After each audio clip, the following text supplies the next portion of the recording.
ہندوستان کی قدیم دیومالا میں بھونچال کی وجہ یہ بیان کی جاتی ہے کہ ہماری زمین کو ایک بہت بڑے بیل نے اپنے ایک سینگ پر اٹھا رکھا ہے۔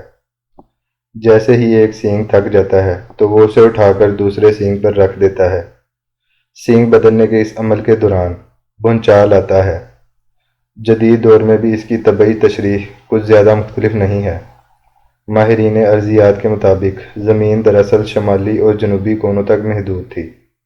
پھر تبدیلیوں کے نتیجے میں اس کے بر اعظموں کی صورت ٹوٹ پھوٹ کر حصے ہو گئے اور یہ ایک دوسرے کی سمت چلنا شروع ہوئے۔ یورپ ایشیا سے ٹکرایا تو ہمالیہ، قراقرم اور ہندوکش جیسے بڑے بڑے پہاڑ اس کے ٹکراؤ سے وجود میں آ گئے۔ آج بھی ان بر اعظموں کا ایک دوسرے میں گھسنے کا عمل جاری ہے، جس میں کبھی تیزی آتی ہے تو زلزلہ یا بھونچال آ جاتا ہے۔ دنیا بھر میں سیاسی بھونچال بھی کچھ ایسے ہی ہیں۔ کسی بھی ملک میں بڑا سیاسی بھونچال ہمیشہ اس وقت آیا جب اس نے خود یا کسی دوسرے کی ایما اور خواہش پر ایک عالمی طاقت کے سینگ سے اچھل کر دوسرے کے سینگ پر بیٹھنے کی کوشش کی۔ پاکستان آج اسی بھونچال کے مرحلے سے گزر رہا ہے۔ امریکی سینگ پر بیٹھے ہوئے اس ملک کو آج تقریباً 72 سال ہو چکے ہیں۔ امریکہ میں پاکستان کے پہلے سفیر مرزا ابو الحسن اصفہانی تھے۔ یہ ایک ایرانی نژاد بنگالی سرمایہ دار خاندان سے تعلق رکھتے تھے، جن کے جد امجد مرزا ابو طالب اصفہانی کو انگریزوں نے اپنے مفادات کے لیے پہلے ایران سے انگلینڈ بلا کر رچمنڈ میں وسیع جائیدادیں عطا کیں اور پھر اس کے بیٹے محمد ہاشم کو اپنے مقاصد کی تکمیل کے لیے 1820 میں پہلے بمبئی اور پھر کلکتہ میں بڑے اصفہانی کمپنی قائم کرنے کے لیے تمام سہولیات و مراعات مہیا کیں۔ اس خاندان پر انگریز کی پشت پناہی کا عالم یہ ہے کہ جب بنگلہ دیش بنا تو تمام غیر بنگالیوں کا قتل عام کیا گیا۔ بیچارے بہاری آج بھی کسی وطن کو ترس رہے ہیں، لیکن تقریباً 100 سال پہلے اصفہان سے آ کر بنگال میں آباد ہونے والے اصفہانی خاندان کی کاروباری سلطنت آج بھی ڈھاکہ، چٹاگانگ اور سلہٹ میں محفوظ و مامون ہے۔ مرزا ابو الحسن اصفہانی نے 7 ستمبر 1949 کو وزیر اعظم لیاقت علی خان کو ایک خط تحریر کیا، جس میں لکھا تھا آپ نے ماسکو کی دعوت قبول کر کے حکمت عملی کا شاہکار نمونہ پیش کیا ہے۔ چند ماہ پہلے تو ہم لوگ امریکی محکمہ خارجہ کے درمیانے درجے کے حکام سے چند میٹھے بولوں کے سوا اور کچھ حاصل کرنے کے قابل نہیں تھے۔ ہمیں تو بس اچھے لڑکوں کی طرح قبول کیا جاتا تھا، یعنی ایسے لڑکے جو نہ تو کمیونزم کی طرف آنکھ اٹھا کر دیکھیں گے اور نہ ہی بائیں بازو کے ساتھ آنکھ مچولی کھیلیں گے۔ ہمارے ملک کو سنجیدہ توجہ کے قابل سمجھا ہی نہیں جاتا تھا۔ امریکی بھارت کو خوش کرنے کی خاطر سب کچھ کرنے کو تیار تھے، لیکن آپ کی طرف سے ماسکو کی دعوت قبول ہونے کے بعد پاکستان راتوں رات امریکی حکومت کی نظروں میں اہم ہو گیا ہے۔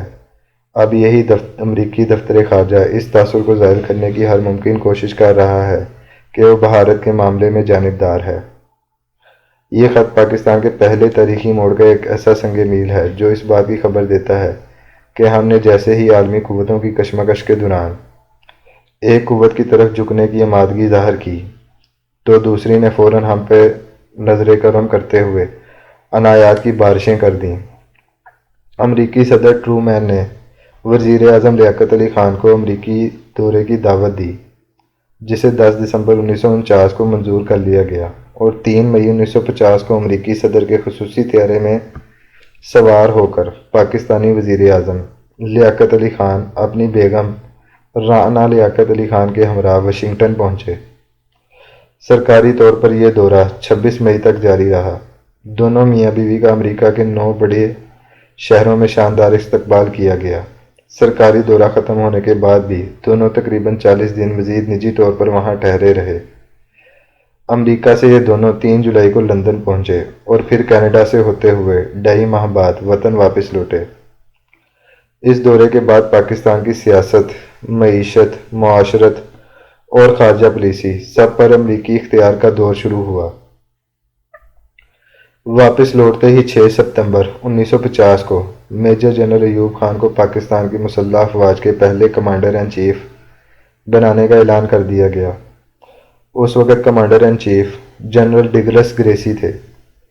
اس اعلان کے 9 دن بعد انہیں لیفٹیننٹ جنرل کے عہدے پر ترقی دی گئی اور 16 جنوری 1951 کو انہیں 4 ستارہ جنرل بنا دیا گیا، اور اگلے ہی دن انہوں نے ڈگلس گریسی کی جگہ کمانڈر ان چیف کا عہدہ سنبھال لیا۔ پاکستان کی تاریخ میں کسی میجر جنرل کی پہلے لیفٹیننٹ جنرل اور پھر جنرل کے عہدے پر اس قدر تیز رفتار ترقی کی مثال نہ پہلے کبھی ملتی تھی اور نہ اس کے بعد کبھی نظر آتی ہے۔ امریکی اب پاکستان کی سول اور ملٹری بیوروکریسی میں مکمل طور پر گھس چکے تھے، اور پاکستان کی سیاسی اشرافیہ بھی انہی دونوں کے زیر اثر اپنے لیے اقتدار کی راہداریوں میں داخلے کے راستے تلاش کر رہی تھی۔ پاکستان کی سول اور ملٹری بیوروکریسی دونوں ہی انگریز کی تیار کردہ تھی اور اپنی حیت ترکیبی میں کاسہ لیسی، مکمل غلامی اور حکم کی فوری بجا آوری کی ماہر تھیں۔ امریکہ اب انہیں برطانوی ماضی کے تسلط سے نکال کر امریکی مستقبل کی طرف لانے کے لیے سرگرم عمل ہو گیا۔ 23 ستمبر 1953 کو امریکی بحریہ کی خفیہ ایجنسی کے ڈائریکٹر نے امریکہ کے joint chief of staff committee کے chairman admiral W Radford کو جنرل ایوب خان کا یہ خاکہ روانہ کیا۔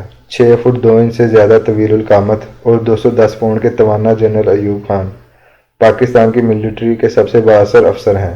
فوج پر ان کی گرفت بہت مضبوط ہے اور وہ چھوٹے یا بڑے ہر طرح کی اہمیت کے فیصلے خود ہی کرتے ہیں، کیونکہ وہاں سٹاف افسروں کو بہت کم اختیارات تفویض کیے جاتے ہیں۔ اگرچہ انہیں آفیسر کیڈر کا احترام حاصل ہے، لیکن وہ اپنے ماتحتوں کے ساتھ درستی اور سختی سے پیش آنے کا میلان رکھتے ہیں۔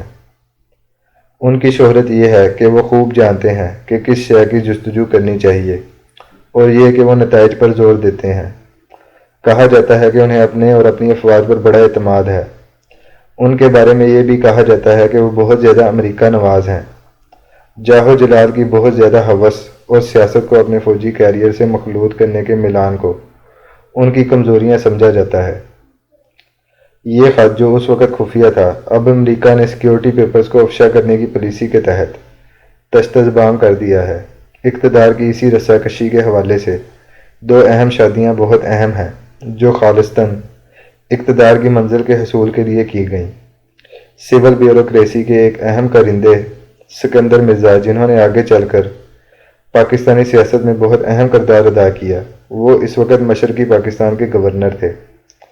ان کے بیٹے ہمایوں مرزا کی شادی پاکستان میں امریکی سفیر ہورس پلڈرتھ کی بیٹی جوزلفین سے 26 اکتوبر 1954 کو ہوئی۔ اسی سکندر مرزا کی بیوی نہید امیر تیمور، جو کبھی تہران میں سماجی پارٹیوں کی جان مشہور تھی، اس کی دور کی رشتہ دار نصرت اصفہانی ولد عبداللطیف اصفہانی سے ذوالفقار علی بھٹو نے 8 ستمبر 1951 کو شادی کی۔ بھٹو کی یہ دوسری شادی تھی جس نے اس کے لیے اقتدار کے ایوانوں تک راہ ہموار کر دی۔